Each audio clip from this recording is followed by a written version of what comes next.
With a huge potential purchase and more, this is Pro Wrestling Central. My name is John, and you're watching the Wrestling Report.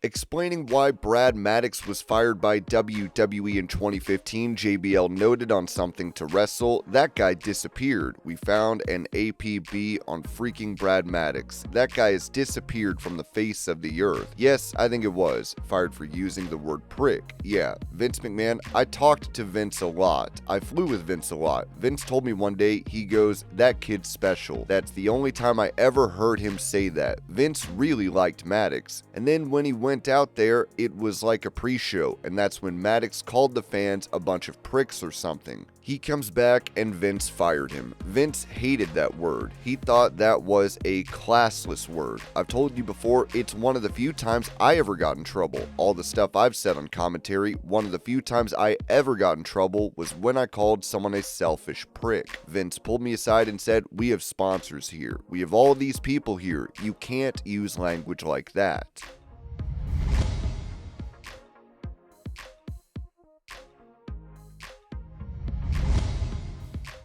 Revealing that she has in fact signed a new deal with WWE, Chelsea Green told the Gabby AF podcast, I just re-signed. Oh, yay, thank you. I'm so happy here. And I'm okay to take a moment and fill my days and my weeks with like media and traveling to represent WWE as more of like the face. I love being on TV every week, and that's so ridiculous because I am currently on SmackDown, NXT, and AAA in 1 week. So I am still busy even though I don't necessarily have a direction. It's not always about winning. I know what I bring to this company. I know they can trust me with anything.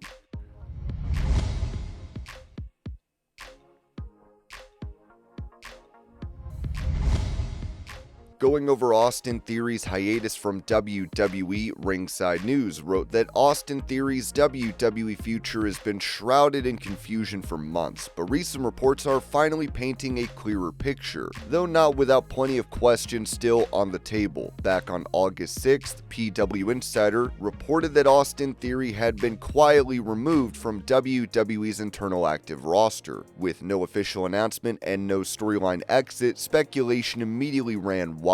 Had he been released? Was this creative limbo or something else entirely? At the time, Theory had vanished from television without a trace, despite having been half of the rising A-Town Down Undertag team with Grayson Waller. The duo had built serious momentum, teasing a potential split and even prompting live crowds to chant, "Turn on Grayson." It felt like WWE was setting up either a huge babyface turn for Theory or a hard-hitting breakup angle. Then, nothing. No payoff, no explanation, no mention. In fact, Theory's last in-ring appearance came on July 14th at a WWE main event taping. After that, radio silence. But later that same day, Fightful Select provided a much-needed update. Austin Theory wasn't gone, he was injured. Theory is still part of WWE's roster, but he's now listed among injured talent alongside names like Zoe Stark and Ilya Dragunov. WWE didn't publicly disclose the injury or its severity. A vague on-air mention of an injury was made in passing, but never expanded on. That only added to the confusion for fans who had invested months watching the A-Town Down understory develop. Meanwhile, Waller was quickly pivoted into a new direction, teaming with The New Day on SmackDown, while Theory remained completely absent from TV. Still, that didn't mean WWE was done with him. On October 14th,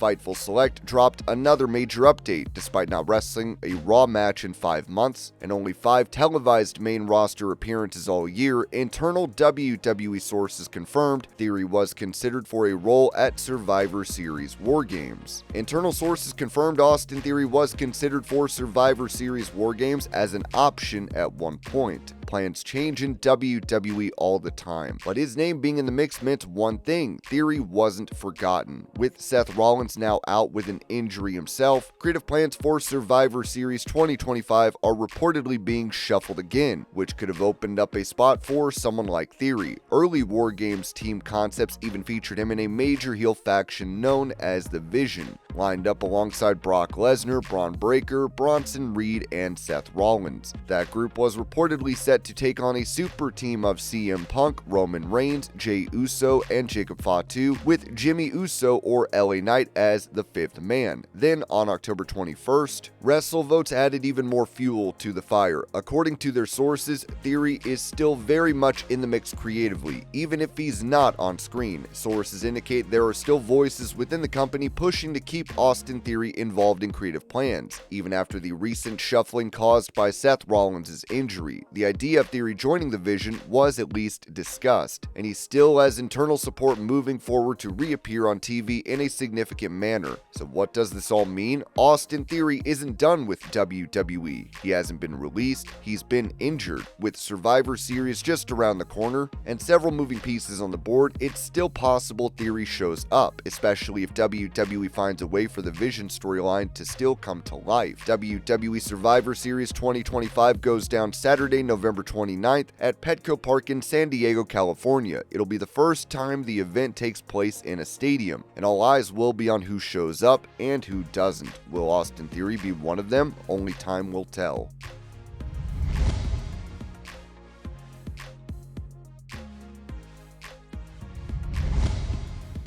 With it looking like MASHA SLAMOVICH's run in TNA wrestling is all but over following abuse allegations from her former partner, Sean Ross Sapp of Fightful added, "I think that she likely would have angled to go to WWE or NXT. I've heard there was some interest there, but I'm not sure how much. TNA probably would have seen if she wanted to head there, and if not, she likely would have ended up re-signing with TNA. I think there's a path to her appearing on TNA again, especially since the person who made the allegations said that he wanted her to continue her career." Fightful Select learned that made the decision honestly pretty easy for TNA, and because her contract was up very soon anyway, she wasn't planning to win the match she was scheduled for against Ash by Elegance. That's why she actually dropped the title recently.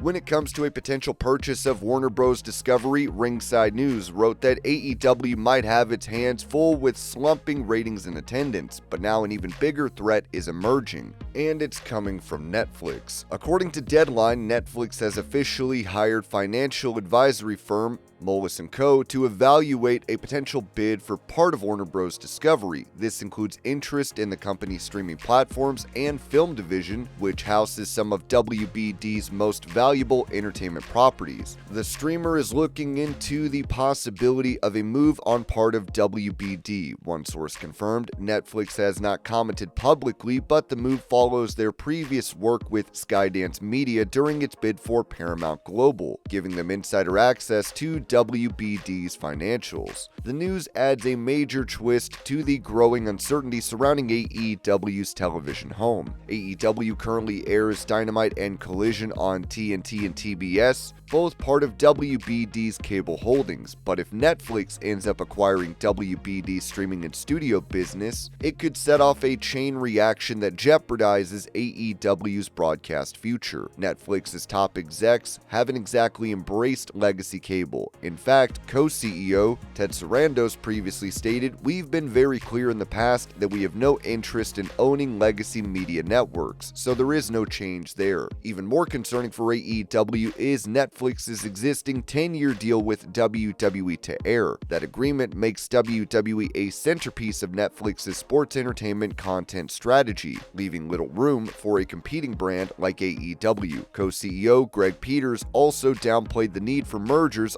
on Netflix's earnings webcast. You didn't get there simply by buying another company that is also still developing those same capabilities. Still, the fact that Netflix is even evaluating a move on WBD raises red flags for AEW. If the cable networks are split or sold separately or deprioritized entirely, AEW could find itself without a stable home in the middle of a volatile media shakeup. For a promotion already facing declining viewership and live attendance, losing a national cable platform could be a knockout blow unless AEW finds a new partner quickly.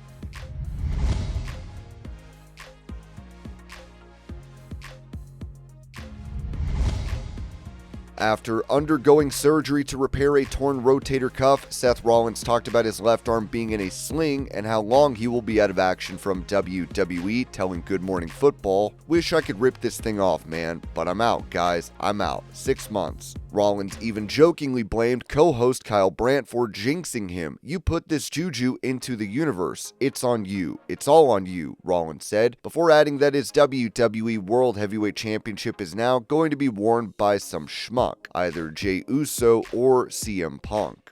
And this was your pro wrestling news update. I hope you're all having a great day. Thank you so much for watching, and I will see y'all later.